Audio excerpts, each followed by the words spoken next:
Hi, good afternoon, everyone. Welcome again to Adaptive Innovations in Manufacturing webinar series. I hope all of you are doing well and staying safe these days. My name is Varun Hita, and I work at Autodesk as a Fusion 360 community manager. And we have Anand Pujari, our Autodesk education manager, and Bhupati Sivakumar. He's the technical consultant for Autodesk, and we are all together to walk you through this interesting topic, modern machine shops. Today, we are going to discuss few best practices, tips, and tricks for a thriving machine shop. Let me give you some background. Machine tools play a critical role in manufacturing industry, and that is because they enable us to make other machines. And the machine tool market in India, this is expected to grow by approximately $1.9 billion within 2020 to 2024. This is progressing at a compound annual growth rate of nearly 13%.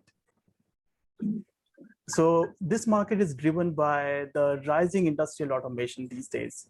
And in addition, the adoption of advanced SLA-based, SLM-based 3D printing technology, which is anticipating the boost the growth of the machine tool market in India. So in order to have a thriving and fully fledged machine shop, we have certain things which are essential, like collaboration, security, and time saving. So today we have Bhupati, who will walk you through some amazing workflows inside Fusion 360 to support your manufacturing needs. Hi, Bhupati. Thank you for taking time. The show is all yours. Yep. Okay, let me share my screen.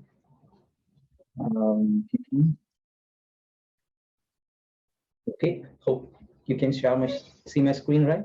Looks good to me. Okay. Thanks again for joining us for this session on modern machine shops. So today I'll be discussing about how Fusion 360 is helpful in modern machine shops and machines. So yeah, and also I'm going to show some of the time-saving workflows, which is very key, and this is basically we follow typically in our machine shops, and also how we tackle if we have a frequent design changes, because we are a group of company which we have a frequent design changes. That design is not so constant. So I'm going to show the workflows as well. So before going into the session, so I would like to introduce myself as Bhupati. I'm working as a technical consultant analysis, so for a customer engagement organization inside Autodesk. So basically, I'm from a post-process development team. So I'm responsible for creating post-process for Fusion 360 and other manufacturing softwares like PowerMill and FeatureCam. So before joining Autodesk, I was working as an application engineer for Autodesk reseller company. So I've been using more than Fusion for 4.5 years. So also I was having a good hands-on experience with other PDMC softwares like Inventor and AutoCAD Mechanical and other HSM softwares as well. So I spent most of the time, like my free times in the forum. So you can probably, if you are a Fusion manufacturing forum user, so you might able to see me in contributing in customer solutions. Also, you can reach out to me if you have any issues in the forums as well. So like if you have any post-process issues as well. And let's get started to today's session. Okay, so mainly I will be taking you through this session with three main key aspects how really Fusion 360 plays a major role in modern machine shops. So the first key point is fast and adaptable. So what it does mean, so maybe you may program your machine with a manual method, or you may use a different CAM software to program your machines. But I'm going to take you through the workflow, how fast you can create how fast you can create toolpaths inside Fusion 360.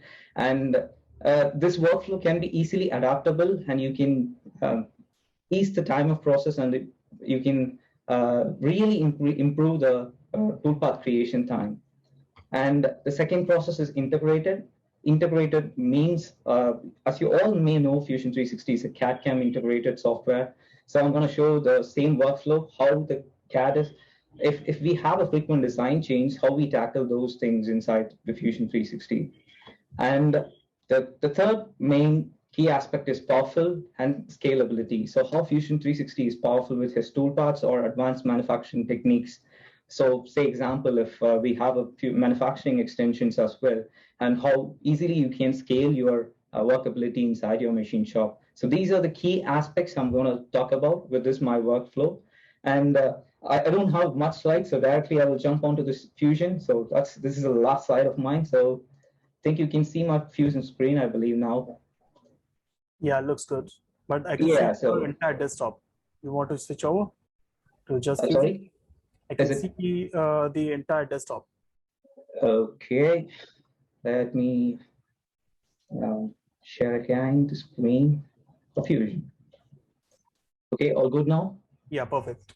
Okay, so this is the model which we will be taking you to this session. So how this was machined in one of our machine shops, and I'm gonna take you through how I tackle this project from scratch to how I inspect this part, and everything gonna show the workflow.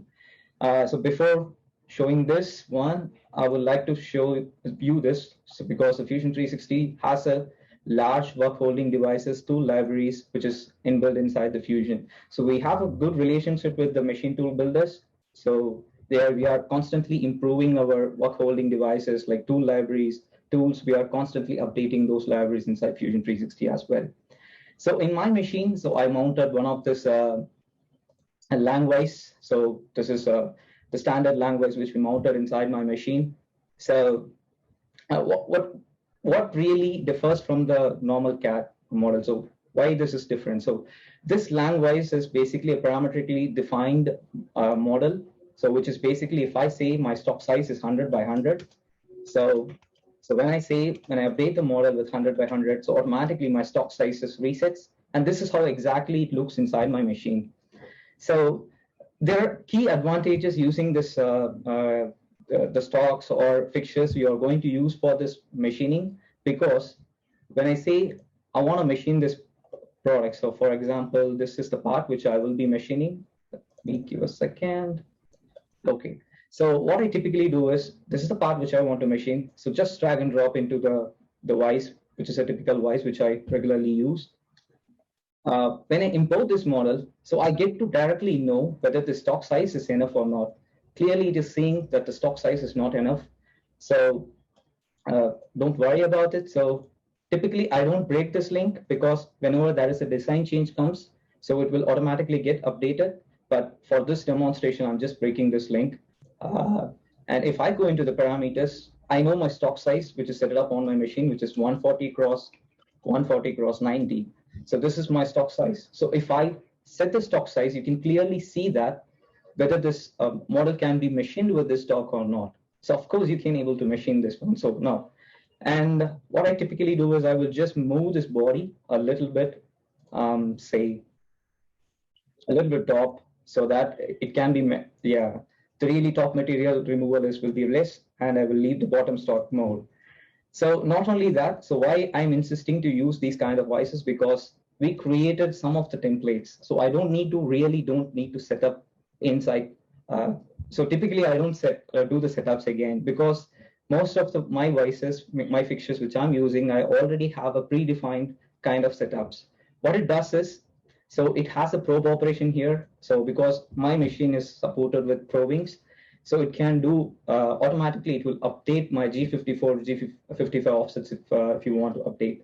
So these probing routines will update the WCS offset. So otherwise, so you would have to manually set the G54, then it would take somewhere around 10 to 15 minutes, depending on the model size.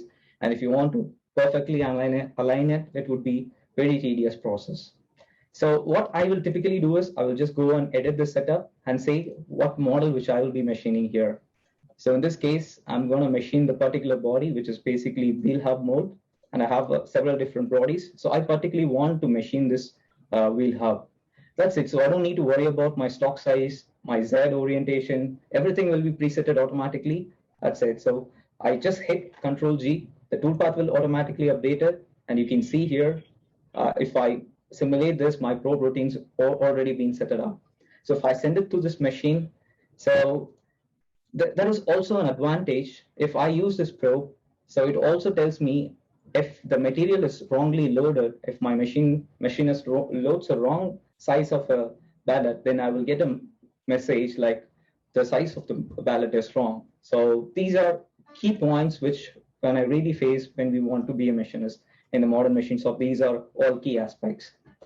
And though I have a vast experience in the manufacturing side, so I know typically what I do with the roughing operation. So most of the time, I would do a roughing operation with the same type of tool and same type of feed rates, cutting materials. Depending on the cutting materials, I would use at different speeds and feeds. So, but everything will be same, and I will be follow the same step over, step down, step depth of cuts as well. So what we did was, because we are a different programmers, so we want to program uniformly because everyone programs a different way. But we want to make that consistent. So what we done was we created a templates. So basically what you can simply do is, I'm going to click the setup. So I'm going to use one of the templates which we typically use, that is for first roughing operation. So if I select that roughing operation, so typically it would copy the toolpath inside the setup, and simply if I edit that operation, you can see it loads up the tool, which I typically use. And also if I go into the step over, step down, and it all fills automatically because these are the values I typically use day in and day out. And the only thing which I need to do is I need to select only the boundary which I want to machine. So in this case, let's say, so you're getting to see the real advantages of CAD/CAM integrity now. So because these sketches are designed to draw this part, but what I'm just going to use is I'm going to use those sketches for defining the manufacturing boundaries as well. So if I say this is the machining boundary which I want to do, then if I say click OK, then within no time, so the toolpath will be created for this roughing operation. This is basically a 3D roughing strategy. So this is not unlike it's a 2D strategy. This is basically a 3D strategy, which creates within no time. So this is the advantages, because I don't need to really care about now. If I just post-process this and send it out to the machine we can start running the machine in no time. It's like really like in 5 minutes, we almost done this one. And the same method. So I also have another templates for finishing the internal pockets as well. So same way, what I can just simply now do is I can select the pockets which I want to machine. So in this case, I want to remove this internal area. And again, so there is a key factor which I want to select is I want to mention what is my top surface and what is my bottom surface. And I really don't care about this the depth of cuts and speeds because you can use presets also to customize it. Because if you are cutting in a different material, so you can create different presets in the tool library and you can use one of those presets. So the depth of cut and the feeds, speeds, everything can be controlled in a single place. So if I click OK, then my internal pocketing will also be done. And also the real advantages is using the in-process stock. So I don't need to simulate it to show how it is removed. So if I turn on this in-process stock, by clicking F8, or you can go to utilities and turn on the in-process stock, so which lets me know without simulating how much material is left in my the stock or how much material is left in my stock. So this is really key advantages. And so typically what I would do is basically we created a roughing operation for this outside boundary. The boundary is going to be the same for finishing operation as well. So the main advantage, what I feel is like when I create this operation, so what I can do is I can derive another operation with the same settings of the previous operation. So what I can just do is I can select the adaptive clearing and then say derive operation, and using 3D milling. Now I'm going to create a finishing operation here. So say finishing operation. So now if I go into the selection, you can see it retains those selections which I made in the adaptive. Also, it uses the same tool. Now there is a key area is where I'm going to machine. So I want to machine. I don't want to go in a full-fledged go. I just only want to machine up to this level. So I can just select the area which I want to machine, then enter. So it's really going to create nice little toolpaths. As you may already know, I'm using all 3D strategies, not 2D strategies, because the 3D strategies are a bit intelligent. And if the model changes, it adapts very well. So most of the time, I typically try to use 3D strategies. But I don't say you cannot use 2D strategies, because 2D strategies are very much powerful. If you want to drive your own toolpath, then definitely 2D toolpaths are the key. So here I'm going to use, again, the 2D toolpath. So you can see I want to make a finishing toolpath. And then I select the boundary, just press OK. So within no time, probably maybe 5 minutes. So I created most of the roughing operations. I removed all my outside parts. So only really thing left is the internal stocks and some holes. So you may wonder, so if I look into this part, so you can see here, so how much complex it is. So if I tell you to create a smooth finishing toolpath, then yeah, that would be really difficult. So what I did was, so if I go back to design workspace, because though Fusion is a CAD/CAM integrated software, so I'm just going into this design workspace. And what I did with this part is basically I created a section and created an internal profile like this, like in little bow, so that I patched those surfaces manually. So you can see here, I patched those surfaces manually here. And if I come back to the manufacturing space, so if I want to create a toolpath for this, so I'm going to use one of the finishing toolpaths like a scallop. So these are all really 3D toolpaths. So of course, I want to select a bullnose mill. So this is the Fusion 360's tool library. So you can, it has a vast tool libraries as well, sample libraries as well. So you can use one of the tools, or you can create your own library based on your specifications of your machine. Then you can use that as well. So in this case, I'm going to use one of the 16 ball nose mill. I'm going to select that. And there is a key area. So some of the people don't use this option very often, but I use this option. So basically, you can select the area you want to machine. So I want to the tool to be stay inside this particular boundary. And there is an option called model. So what it allows you to do is, so already you define the model inside setup. Other than that, so for this particular toolpath, I just want to define one more model. So which is basically that internal bolt stock. And also we have an Autodesk library here, Autodesk logo in the center. So I also don't want to machine that particular piece as well. So I'm going to select those pieces as well. And this is a really finishing toolpath. Then I want the step 4 to be very fine. And also I want my toolpath to be come from outside to inside. So that way I get the finish even better. So I select that one. And if I turn off this bodies, which I don't want to create, you can see how finished it is, so without any problem. So you can use CAD bodies as an internal obstacle boundary, so you can drive the toolpaths as you like own. Because most of the people hate CAM softwares because the toolpath they wish to get, they won't get it. So that's the reason. So the key areas here to use the CAD and drive the toolpaths with the CAD you are creating it. So these are the main aspects I want to talk about this thing. So this is why the Fusion is very much fast and you can easily adapt it. And I don't want to create all the toolpaths for this particular model because it's in really machining, it means a different way. So I'm going to show you the entire toolpath which I machined. This is the toolpath which I used for machining this one. So we can see here, I created an adapter and then same done with pocketing. And this is a really cool toolpath. So most of the people probably would do a facing operation to finish off the top surface, but I used a spiral one. So because I can save the time as well, and also because the material is aluminum here, so you will get to see the traces of the tool. So if you go with faces, then you will get horizontal traces, which I really don't like. So I used a spiral toolpath to get this one. And these are some really cool tricks you get to know once you started using the toolpaths inside the Fusion.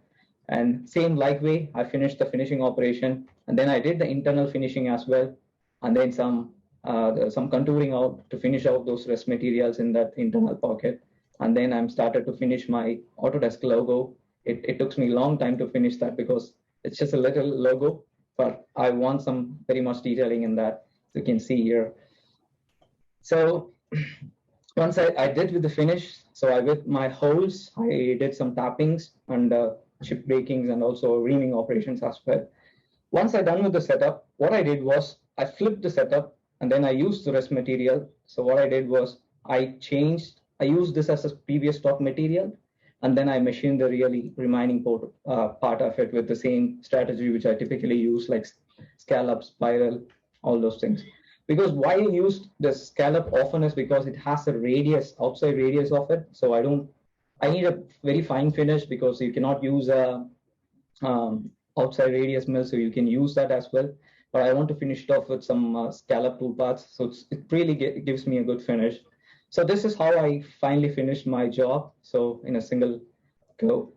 So, but here comes the real challenge. So what I faced was when I started to create all my toolpaths, then my design team called me that the diameter won't fit inside, so they want some little bit big diameter of this hub. So typically, if you do with the manual toolpathing or with another CAM software, definitely you have to start from the scratch because the model changes. Of course, you know what toolpaths are to use, but definitely you have to redo all the process. But not anymore inside Fusion 360. So, but I always, because this part is created inside Fusion, so I have real advantages of going root level of this component, because this hub started with just a simple cylinder. So what I can just simply do is, if I change the diameter bit, this is what, so automatically, though the Fusion is a parametrically model, so I modeled with a parametrical way. So I always used to model as much as parametric as possible.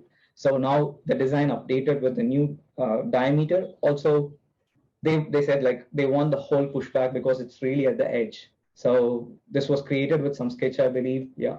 And I go into the sketch and change this diameter by 48 or something, whatever the actual value. So if I run that, so again, it's going to recompute everything.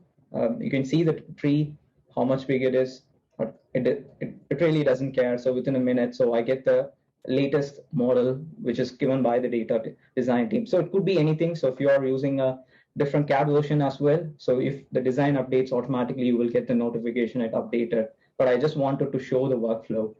So when you jump back to manufacturing, you can see everything got red because the Fusion knows the model has been changed. So do I need to redefine everything? No, you don't need to. So simply you can Control G, or you can put right click, and then you can do a regenerate toolpath. So what it does is it's going to recalculate all the toolpaths.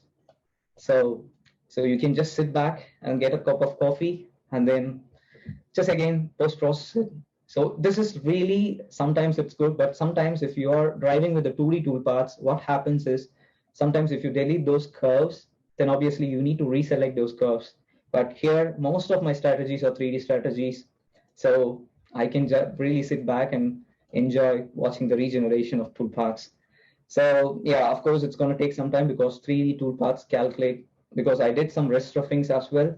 So it's going to calculate if the previous, it needs to recreate the previous toolpath to create this toolpath. So it may take some time, but you get the point how really it is working here. So probably it may not take more than 2 or 3 minutes to regenerate everything. So this is how cool. So this, with the help of integrated CAD and CAM, this is main biggest advantage. Okay, so let's jump back to the another aspect which I will be really love to talk is the powerfulness of Fusion 360. So I will be going back to the initial design of my part. So here I will be explaining, let the toolpath be generated on that model. So the supplier asked me to create an inspection report. He want to inspect the part before sending out to the customer. So we need to make sure that whatever we machined, it's correct. So Fusion 360 comes with an extension. So I opt for a manufacturing extension. So you can go with an inspection toolpath. You can create surface inspection because I have a probe installed in my machine. So I can use that functionality so that I can do on-machine verification. So what I'm going to do is I'm going to create an inspection surface. So this is really easy to create the toolpaths. I love using inspection is because of the usability. So you can select the area you want to machine. Typically, I want to select these areas which I typically want to measure this one and say, yeah, just because, yeah, I just want to measure these kind of faces because these are the important key faces which I really want to measure.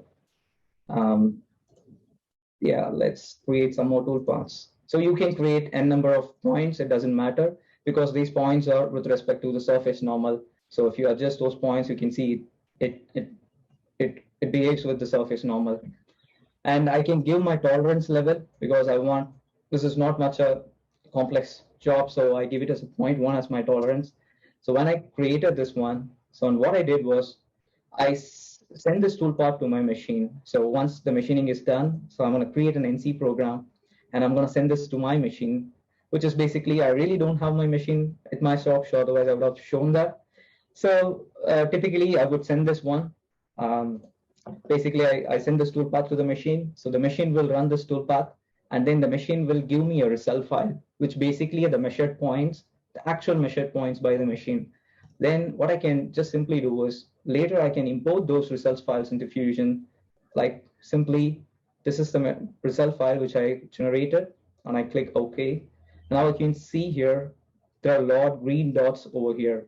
What it really means is the part you have created is within the tolerance which I mentioned is 0.1. And I click OK, and I can say show results. I can see all the points inside my Fusion 360 and what is the amount of deviation. If the deviation is probably I have given 0.1. If I give more deviation, then obviously you will get the different results. You will get some red or blue. Red means you have machined more. The blue means you left some stock in the material. Yeah. So you can basically you can flip these colors as well. So, and you may ask, so is this the only way to measure it? No. So Fusion also supports you can measure with any dial gauge or even a tape or a scale. So you can create a measurements reports. So you can use this, create a manual inspection. So in this case, I'm going to use my height gauge to measure this height of this hub. So I will just mention this as a height of the hub, height hub, or you can give whatever the name you want. And I can say what this is my upper tolerance and lower tolerance. I want to snap an image and then go and add a new point. So I want to measure this outside bead as well. So outside bead height, and define my values and record the position. So once you're done with the manual inspection, what you can just simply do is you can say record manual inspection. So this is going to show you the each toolpaths which you have created. And you can say if you have a Bluetooth connected vernier or dial gauge, so you can automatically record those measured value inside Fusion. So unfortunately, I don't have those things, so I can enter manually those values. For example, in this case, this is a measured value. And let's say I add a more deviation here, 15.12. Then you get to see here, there is an orange mark, which is basically, this is out of tolerance. Yeah, so what you can also do is you can send this as a inspection report. You can save this as a PDF and say the moment you say it, so it's going to create a PDF for you and it will show the PDF. Okay, so I don't think you can see the PDF in here, but yeah, it creates those PDFs inside. Okay, so this is how you can leverage from start to bottom. So this is how I machine. So this luckily I got within my tolerance range. So this got approved, and yeah, this is what I will just want to show you today. And also the Fusion has the scalability point of view. So your machine shop won't be the same for after a few years. So you will update some more machines, or you can opt for multi-axis machines, or you can opt for terminal machines. So Fusion has this advanced manufacturing functionalities, like, so we have our own advanced manufacturing softwares like PalmMill and FeatureCamp. So those features you can easily use inside Fusion 360. For example, Stephen Shallow, Rotary Toolpath. So these are the advanced manufacturing functionality of PalmMill.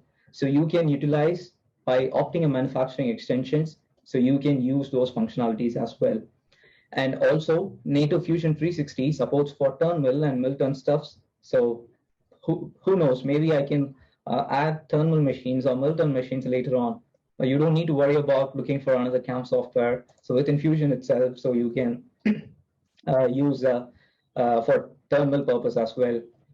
As you already know, maybe you have already explored more on the additive technology. So now Fusion also supports for DED and other SLS type of printing machines inside Fusion as well. Also, basic Fusion version supports the additive printing, FFF printing technology. Also, you can do laser plasma cutting as well inside the same platform. This is how Fusion is very much scalable, even though my machine shop don't have the facility now, but my machine shop is growing. So obviously I would look to add this process more and more over again. Yeah, that's all about I want to share today. So I hope you're safe. I hope this was very informative for you. That's what I feel. Totally. Thank you so much, Bhupati. Interesting. It was a very interesting presentation. I believe it will have a lot of takeaways, specifically for people who are from machining background or manufacturing background. That's nice.